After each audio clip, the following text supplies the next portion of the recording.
Hello everyone, Rissy Toothpick here, back again with something new, and today we're going to play Agatha Christie, Hercule Poirot, The London Case. And this will be blind, so let's jump in here and figure out what happens here. Detective Hercule Poirot? Ah, Chief Commissioner. On the contrary, it is a most convenient time.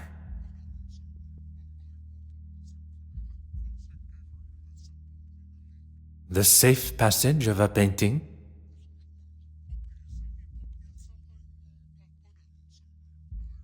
Tell me everything.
Pretty neat little introduction to the game. If man was meant to travel the oceans in such conditions, he would surely have been given his own fins. A distraction is what one needs. Where is that blasted contact? How is one to prepare for an assignment if one does not have all of the required information? Very well. I shall wait no longer.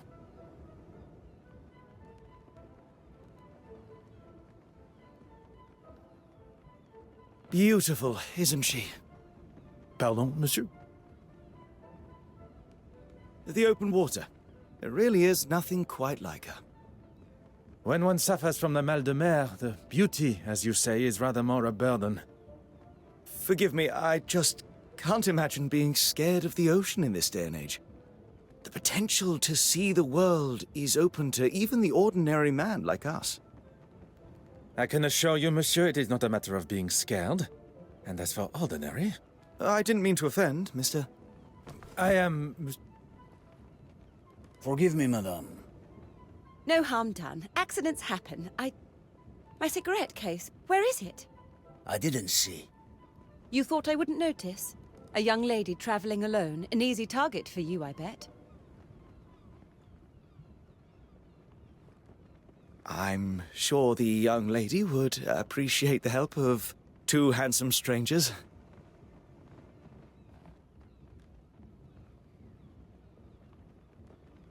Ooh, the ship. Kind of looks like the Titanic. We're going to crash and die. Alrighty. And then we are playing with, keyboard and mouse because game's a little bit rough on the when it comes to the controller. Dated 1855. It's old but is in near perfect condition.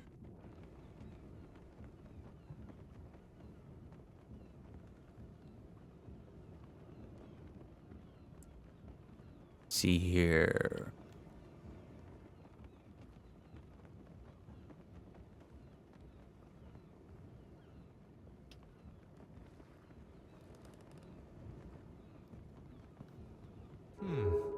An ornate family crest, the lion, traditionally associated with courage, nobility, and the British.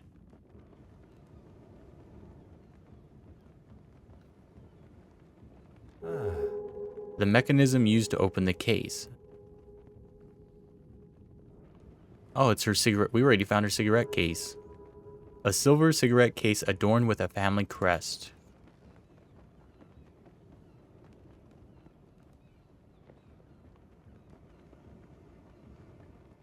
So we just have it there.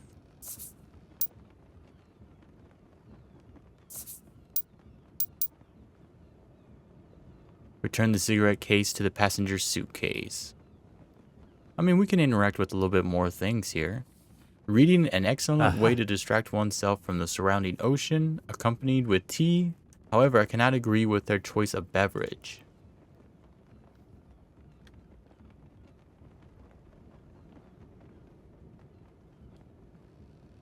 Oh. A well-crafted brass telescope for viewing the open ocean and stars above.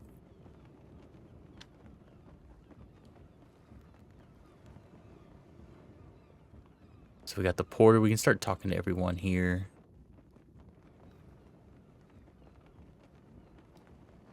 How could a porter be so clumsy? Let's give her a hand.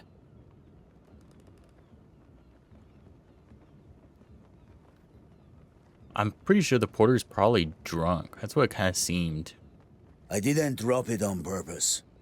No, he's actually relatively in good shape here.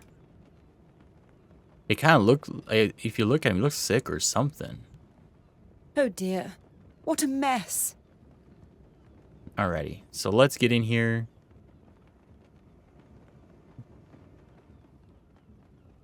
Let's put that in there. The young lady should not be left to gather her own things. You are returning home? That's kind of weird. The audio was so different. I am. But how did you know that? Okay, so how do you know I'm returning home? Select the correct answer to progress. Much like your investigations, you may need to keep searching for clues before you can solve this fully.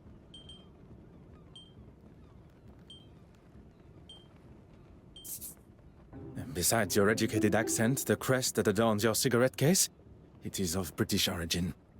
Alrighty, we got it right, apparently. Very observant.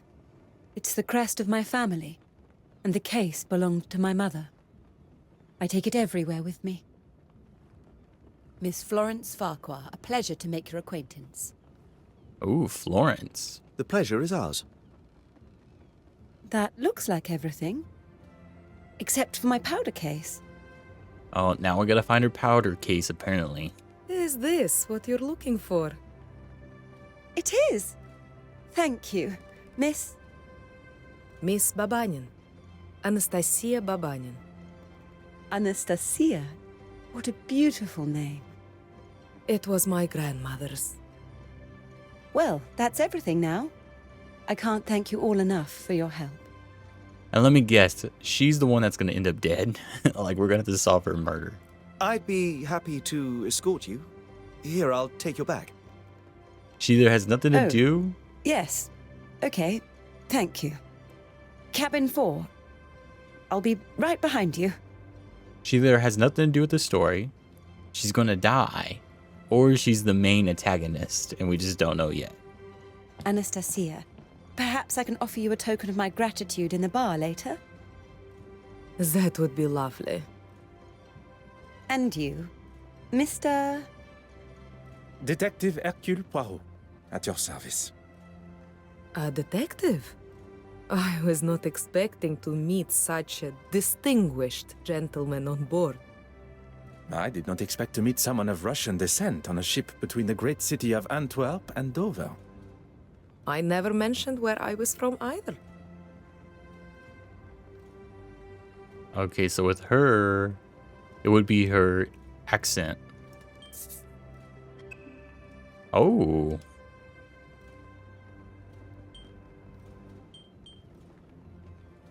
I guess it would be that her name is Russian. Okay. One did not have to. Anastasia, of Russian origin meaning resurrection. And here was me thinking I was special. Your knowledge of my heritage is most impressive. And I'll take that as my cue to leave. Good evening. It seems it's just us remaining. Damn, Hercule Poirot getting the ladies. I would very much like to hear stories from your homeland. Perhaps you would join me in the restaurant.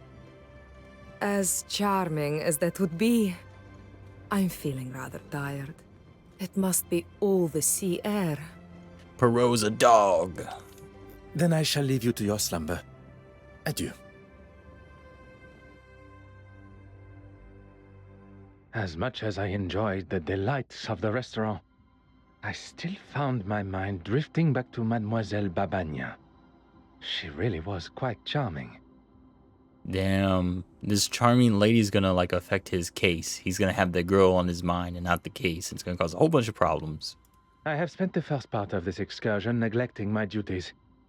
It's time to retrieve my notebook from this safe and begin. The combination was not a difficult one to remember. 1815, the Battle of Waterloo. And of course, for y'all that don't know, he was in the war.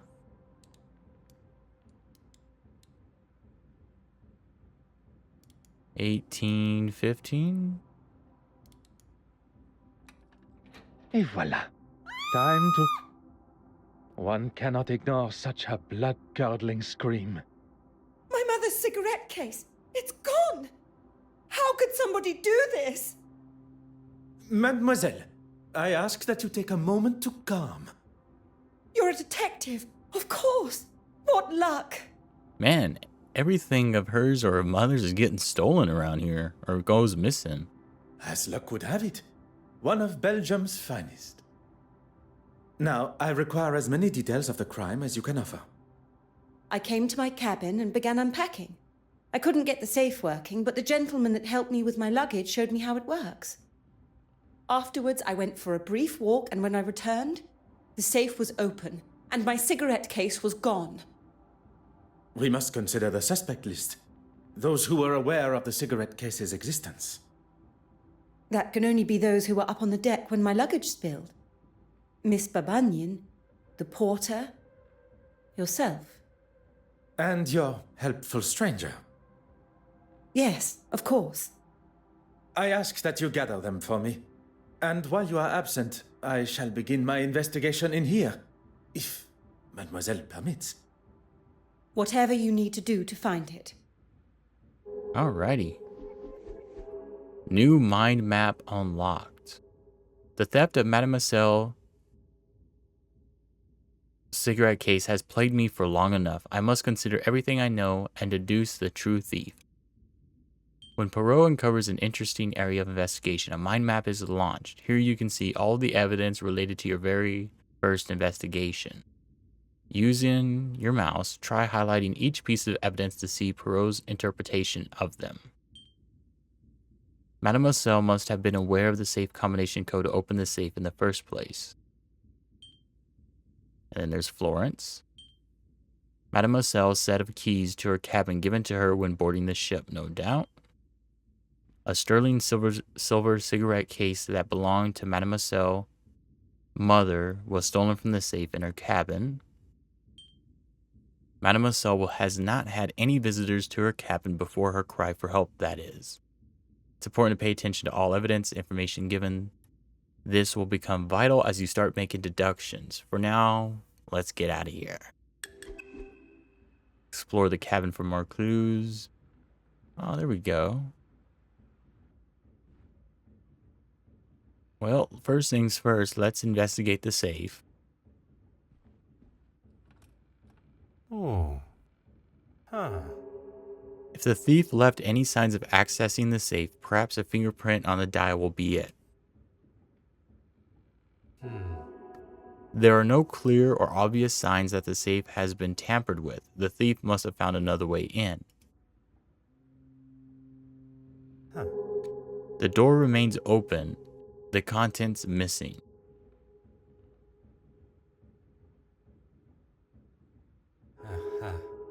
This must have only become obvious once the safe was moved. Perhaps the cleaners should reassess their standards. Mademoiselle, I thought you would be returning with the gentleman also. The gentleman wanted to speak to the porter alone first. I was unaware he is also a detective. He's not a policeman. He works in insurance, I believe. It appears I shall be spending my time chasing amateur detectives around the ship. Mademoiselle, I would like to start with who had access to the safe combination. No one. It was in a sealed envelope that was waiting for me when I arrived. I memorized it and threw the paper overboard. 4385. It's really not that difficult to remember. A similar envelope was waiting for me upon my arrival. The date of the Battle of Waterloo, as I recall. Every safe, although identical, must have a different combination. Very interesting. So we get this certain sound when he's like speaking in his mind. It's kind of cluttered. I wish it was like a little bit sharper, but you know, it is what it is. After the gentleman helped me with the safe, he left. If the mysterious gentleman is behind the theft, he went to great lengths to hide his fingerprints, but did little to hide his movements in Mademoiselle Farquhar's cabin. There are many questions that require answers. Answers I believe he may hold. Okay. So we got a new one here. Investigating a theft was one of the last things I expected for my journey to London. But as an officer of the law, it is my duty to find who could have stolen Mademoiselle's cigarette case and why. Notice the number on the icon has been updated. Try connecting two pieces of evidence to form a deduction. Pay attention to the information given to succeed. So no signs of tampering with the dial, meaning whoever opened it knew the code. Voila. Given the state of the safe, I assume the thief simply entered the code and took the contents. There we go. So try exploring the rest of the ship, gathering evidence and making deductions until you're able to solve your first investigation. Remember, you can left click on that icon to view your investigation and that to view your inventory at any time. Alrighty. So first things first, let's kind of explore this room.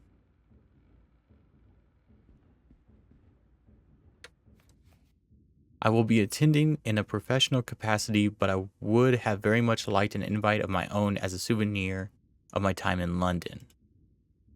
The committee at the Royal Edward Gallery requests the pleasure of the presence of Miss Florence to the unveiling of an extraordinary new exhibition from the Musées Royaux des Beaux-Arts de Belgique, including the pendant medallion. All right.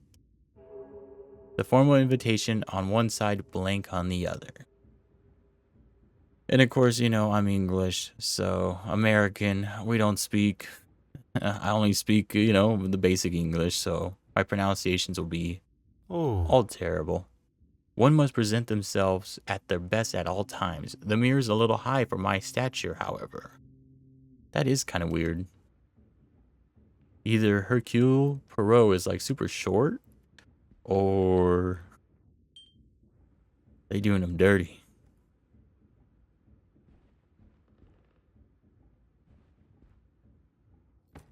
I am surprised Mademoiselle's luggage made it this far without spilling with the amount she packed. Her mascara. Makeup remains a mystery to me, but judging by Mademoiselle's fashion sense, this must be a popular shade. I wonder if it's expensive.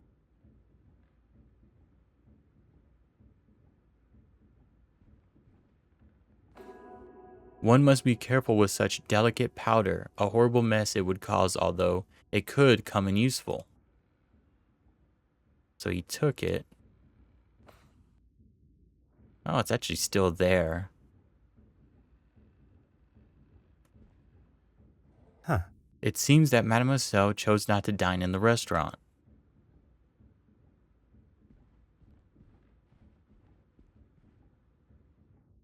An article from the London Illustrated News. Okay, the changing world in which we live in, and who is permitted to enjoy it. Also, she actually wrote it. Fine art, theater, and literature, as well as other mediums that are synonymous with the arts, have always been considered a middle and upper class area of enjoyment and pastime, with those that fall outside of that desired audience being shunned at the door.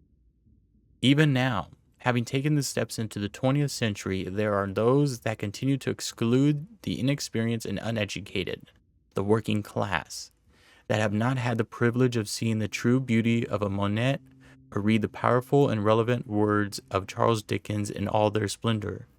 We now sit at the dawn of a new age, with London continuing to solidify its name as a pioneer, bringing art, music, and literature to a modern audience that care more about the contents of the art form in front of them than the contents of their pockets.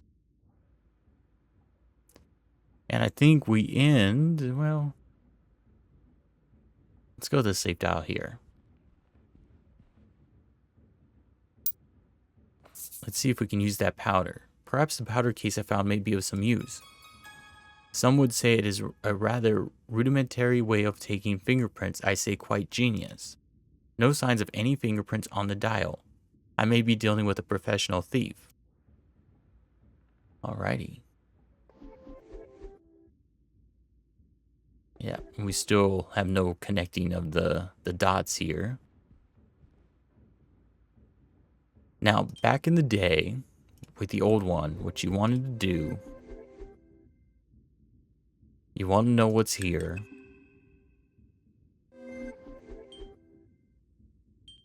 Okay, just basic stuff. So when you finally find that one item that gives you that link, you know exactly what one of the links are. Babagnan, I'm sorry we must continue our conversation under these circumstances. On the contrary, what fantastic luck that you are here. Now I get to see you at work. She might be the thief. Alright, so here we go. Please walk me through your movement since our first meeting. I'm afraid I've done very little, actually. After we parted ways, I went to my cabin. I had barely unpacked and I was fast asleep on the bed. Alone? That is a rather personal question, don't you think, Detective? I'm sorry, I'm a little nervous. A poor attempt at a joke. Yes, I was alone. There is no need to be nervous. And then? And then I was woken up by Florence's scream. I have never heard something so terrifying. Interesting. You have been most helpful, mademoiselle. I shall not take up any more of your time. Alrighty, so I think we've pretty much looked at everything in this room. Ooh, we can interact with the door handle. Oh. So someone picked the lock. These scratches must have been made by something sharp. A blade, perhaps. The light is catching part of a fingerprint. I do not have the appropriate tools with me, but I'm sure I can find a way to reveal the full print. Okay. Then we can, what do we have here? We have a link here. No, we just have something new. So we have Anastasia. And she was apparently sleeping in her cabin.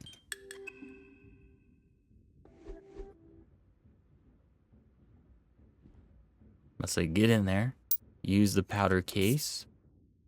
Perhaps the powder case I found may be of some use. Some would say, yeah, we've already done this before. Magnifique. A fingerprint. Now to determine who it belongs to. You found one, Detective?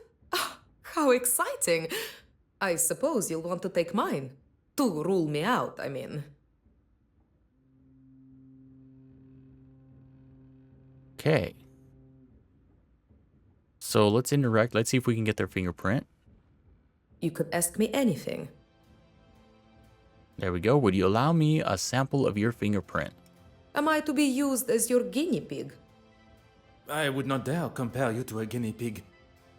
Would you be so kind? The answer is yes, of course. I have nothing to hide. So, how are you going to take and compare our fingerprints? That with the powder case.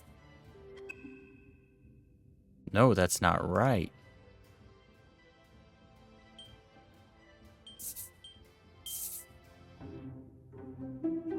The thief knew exactly how to keep their identity hidden. I must now take fingerprint samples from the others. Taking Mademoiselle will allow me to compare what prints are hers with those that may belong to the thief. Followed by samples from Monsieur Hastings and Monsieur Allard. The only fingerprint that remains on the door is the one left by Mademoiselle upon returning to her cabin. The culprit continues to evade me. There must be something I've not considered.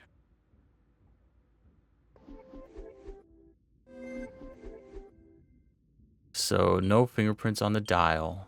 With the thief knew the code, no useful fingerprints remain on the door handle. So we do that.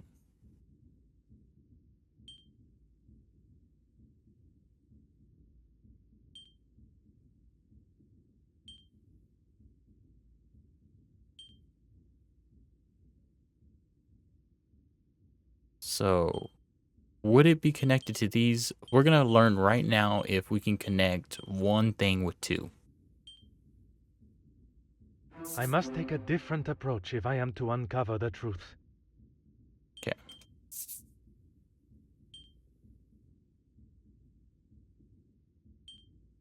Let's go with no signs of tampering because that would make sense. Is there something I am not seeing? So no. Another success. I never doubted myself. So as of right now, they cannot connect twice. No useful fingerprints remain. The thief has been careful to cover their tracks. Now we're done there. Let's talk to Florence, just to see if there's something new. Mademoiselle Farquhar, I shall have your cigarette case returned to you before we reach the English coast. I hope so, Detective. Okay, so let's just start from the bottom because I am very interested in them scratches.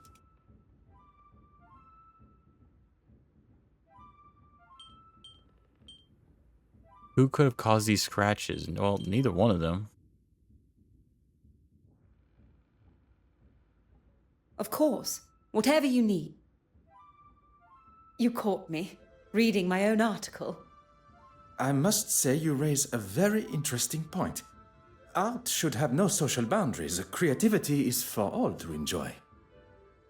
Thank you for saying that. I wish everyone was as open-minded. Now let's do the imitation. Yes, I'm really quite excited about it. You have been invited to a preview at the Royal Edward Gallery. A small world indeed. Will you be in attendance? It's actually one of the reasons that I have been in Belgium. I was lucky enough to have a sneak peek at some of the pieces on show. I'll also be writing a follow-up article on the success of it. Fingers crossed. Lucky indeed. I am sure it will be a great success. So it seems like she's a main character for the whole story. Merci, mademoiselle. That is all for now. Alrighty, let's go try to figure out who left the scratches on her door.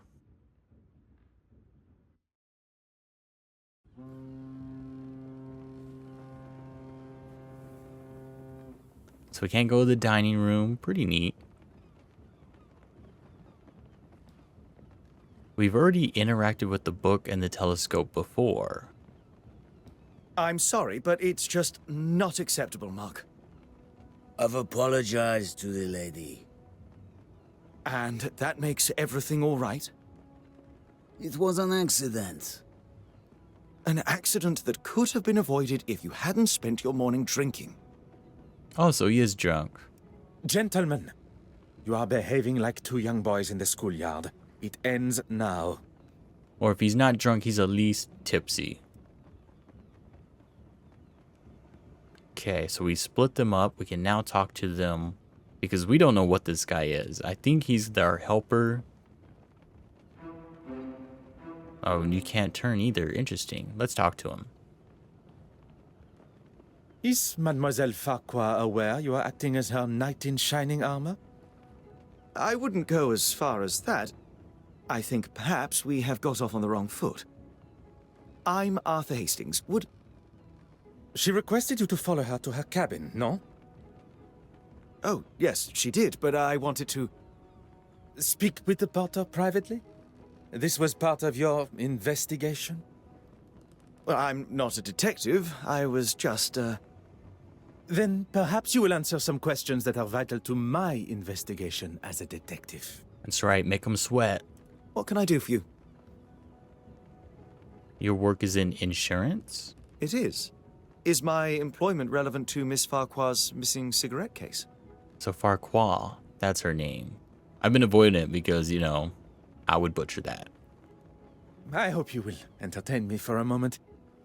What would you say the chances of proving a theft in a case such as this one are?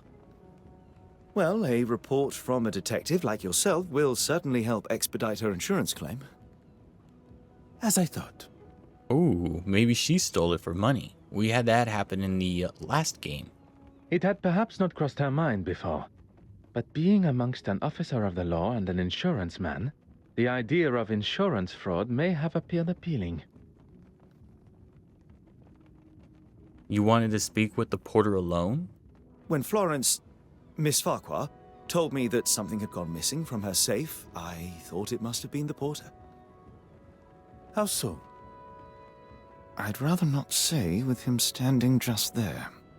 Now remember, back then, social class was still a big thing, especially when it came to like money.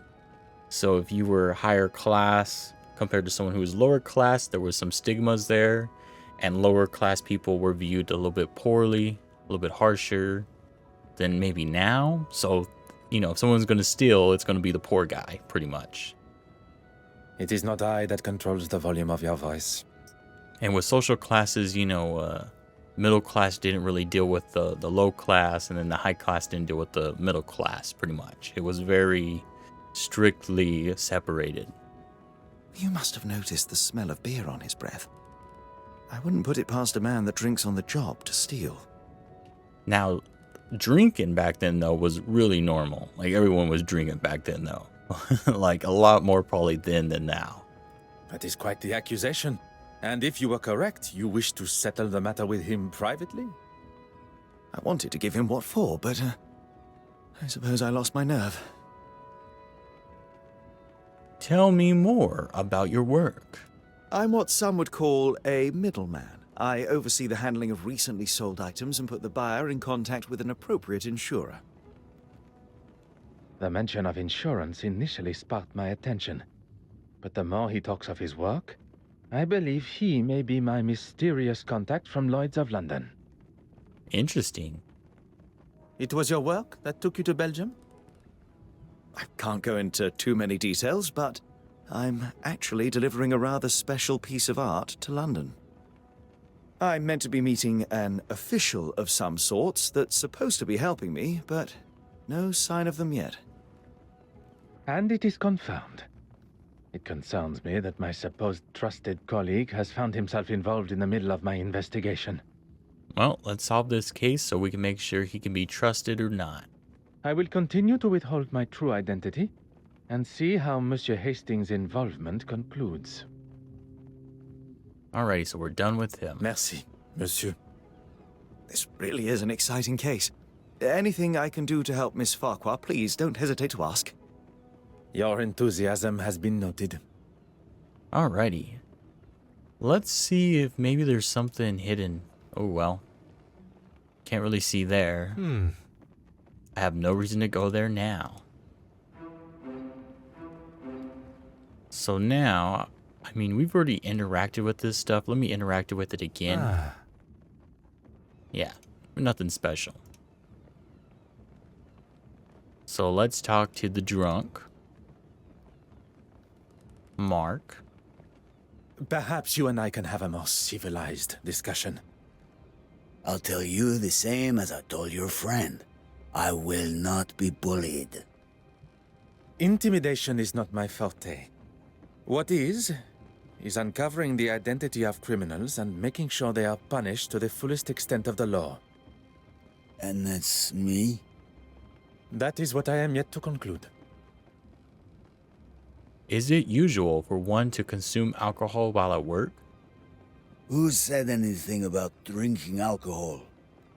It does not take a detective to identify the distinct odor on one's breath. Maybe one to calm my nerves. My sea legs aren't here yet, that's all. So his sea legs aren't here. He's on a boat, so this might be his first time sailing, maybe? Because if you're always on a boat, you know, you're going to get used to it. How did you come to injure your hand? I was in the cargo hold, cutting something with my knife, and it slipped. No harm done. I'm not quite sure you understand what that means. So now I am stupid and a drunk? Do you have the knife in question on your person now? I don't. He stole it and won't return it. Alrighty, so looks like we might be able to connect something here. Nope. We just have new stuff. About Mark. Could have broken in with a knife. Was in the cargo hold, so no witnesses to confirm. Then we have Hastings here, who has his knife. And then he was working in his cabin alone, so neither one of them has a strong alibi. Of course, I don't think anybody here has a strong alibi. An insurance claim. The possibility of making money. Oh, so here we go. Anastasia, intellectual and conducting herself in a fitting manner for a woman of the times. She is inquisitive, mystery to Poirot when they first meet on board the ship. Little is known about her, but she is one that Poirot is keen to become more familiar with, meaning he is attracted to her. She has striking beauty. Florence Farquhar is a fashionable young woman and one of London's leading art critics. She writes a regular art column for the London Illustrated News, a position she prides herself on. And then Arthur Hastings, employed by Lloyd's of London. Hastings is the insurer overseeing the handling of the painting and loan of the artworks to the museum. It is in this capacity that he first meets Poirot, traveling between Antwerp and Dover. And then we have Mark. In his early 40s, Mark is a porter working on the ship sailing between Antwerp and Dover. Alrighty. We have looked at everything there. Let us get this knife so we can see if there's any evidence. What can I do for you? Give me that knife. Ooh. Aha. The blood for where he cut himself. Oh. Evidence of blood. This must be what Monsieur Allard cut himself on.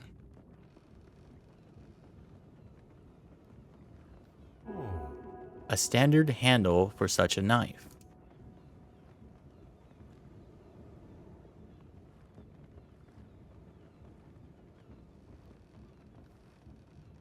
See, is there anything?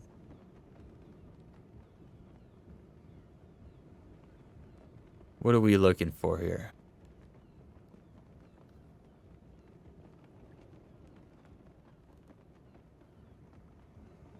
We're only missing one thing here.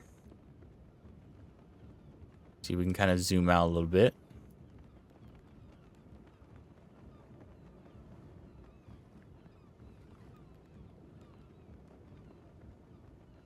I'll say I would think it'd have something to do with that.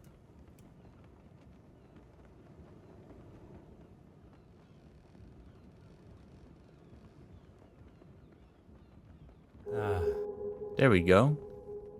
So the blade just had to click at the right spot. The tip has been dulled and there appears to be the slightest metallic flake still clinging. Interesting. So the knife might have been used. A sailor's marlin spike with a foldable blade and a stained spike tip.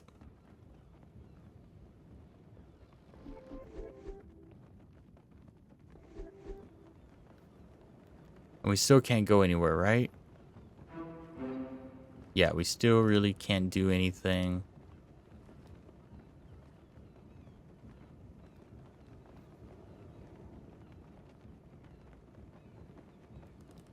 Can we still talk to Mark? Is there anything new? Oui, monsieur.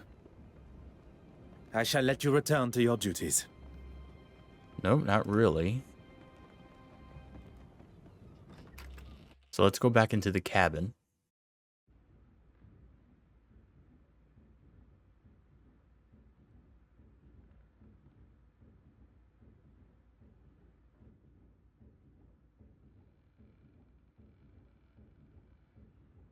Let's talk to Anastasia here. You could ask me anything. You have been most helpful, mademoiselle. I shall not take up any more of your time.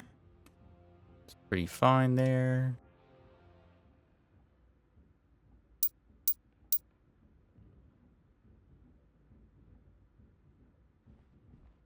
Of course. Whatever you need. Oh yeah, let's figure out if it was insured. Insured? Oh no, why would I have it insured? Anything of substantial monetary value. I'll stop you there, Detective. The cigarette case itself is hardly worth 2 pennies, but to me, it's priceless. So why would anybody steal it? Has anyone been alone in your cabin? Not for a second. At least not with my permission. You probably think this silly, naive woman has left her valuables out, or I've just misplaced them. But I assure you, that is not me. It had not crossed my mind for even a moment. And then there appears to be scratches on the cabin door lock. Who could have caused these scratches? Let's assume Mark because of his knife. Currently, the only suspect I have for the scratches is the porter. Essentially, to any sailor or ship, so owns a selling knife. But we don't, there's something missing.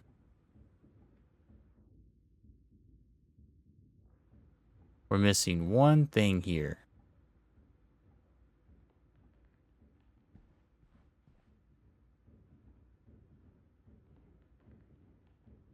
We can interact with the sink again, which is a little weird. Huh.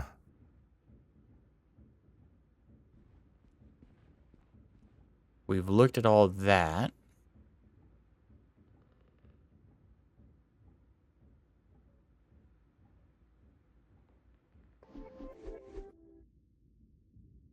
And we can actually connect something here. None of the suspects knew Florence' safe combination code.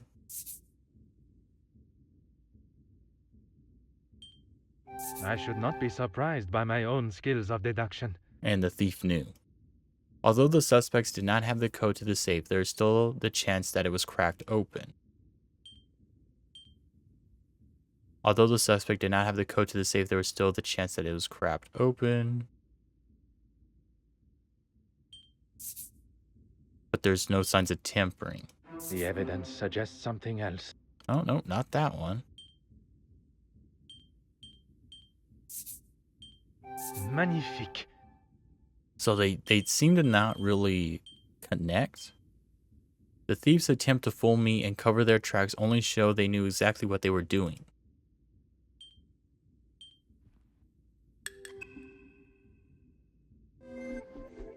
You know, because they did such a good job, it makes me not think Mark did it.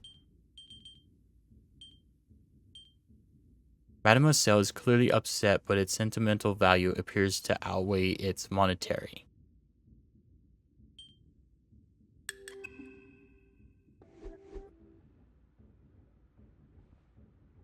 There's really not much I can do. Maybe let's see if we can find out the information here. Of course. Whatever.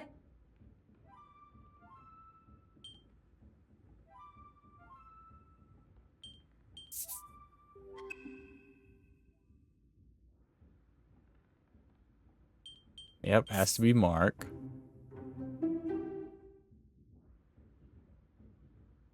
We know he's owns a selling knife, cut his own hand.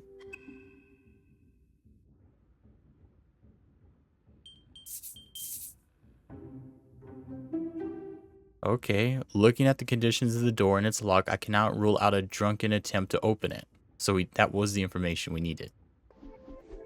My goodness. Drunken break-in.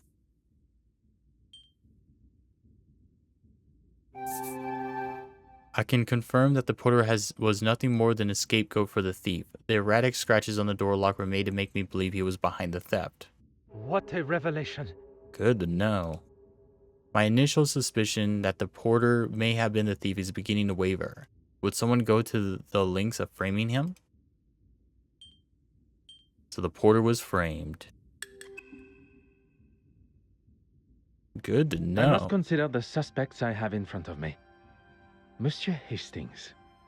He is keen to impress Mademoiselle Farquhar and claims that he was alone in his cabin working since.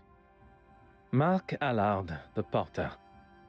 Evidence suggests a rather amateur attempt to break into the safe, which in his intoxicated state would make sense. But it was just a ruse.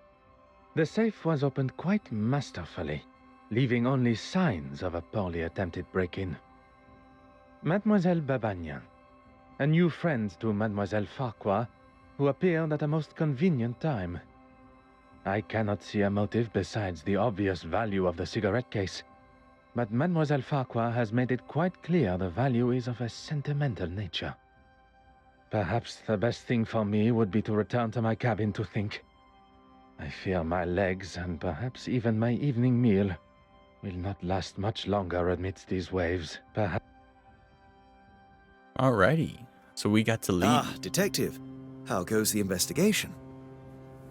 A good detective, better yet, a great detective, will find motive, means, and opportunity. She found it! Miss Babagnan found it! Oh, thank heavens! Weird. I wonder whoever stole it realized it wasn't worth anything, so they brought it back. I was on my way to speak with the captain when I saw something shining underneath one of those pipes. Strange that it was not spotted earlier by any one of us while on the ship's deck. Maybe the thief was scared and dumped it for fear of being caught red-handed. Miss Babagnan, Anastasia, you saved the day. I can't thank you enough. And you, of course, detective. I find Mademoiselle Babagnan's explanation of finding the cigarette case rather coincidental. But without any definitive proof, I cannot suggest anything otherwise. The cigarette case has been returned and the coast is in sight, which is what is important. Although, there still remains a part of me that craves the truth. I suppose you can chalk that up as a victory. A victory for Mademoiselle Farquhar, but not in the eyes of the law. Well, if anyone asks, I'll confirm what a splendid job you did. Very kind, monsieur. While we are on the matter of truth, Monsieur Arthur Hastings, you are here to oversee the transportation of the penitent Magdalene painting, are you not? How on earth? You are aware of my employment, but not of my true identity.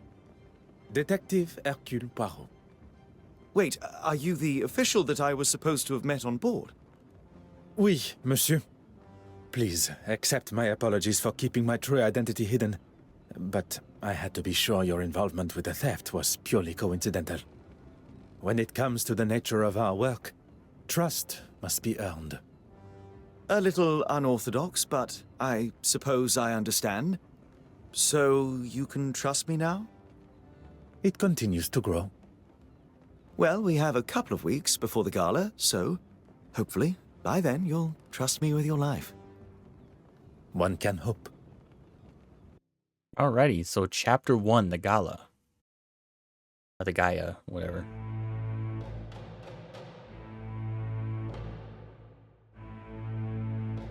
So we got through the prologue.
And then once we get through this introduction, we'll get through whatever conversation begins, and then we'll end the video. So, because we're almost getting close to the hour mark.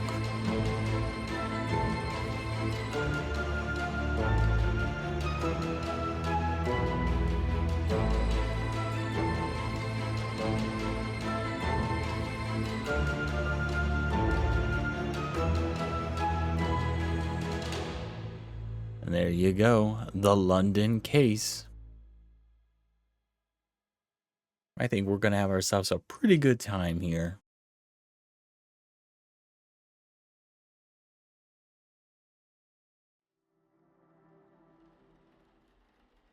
The gala. I don't think I'll ever stop being amazed seeing such incredible pieces up close. One would certainly hope not. Alrighty.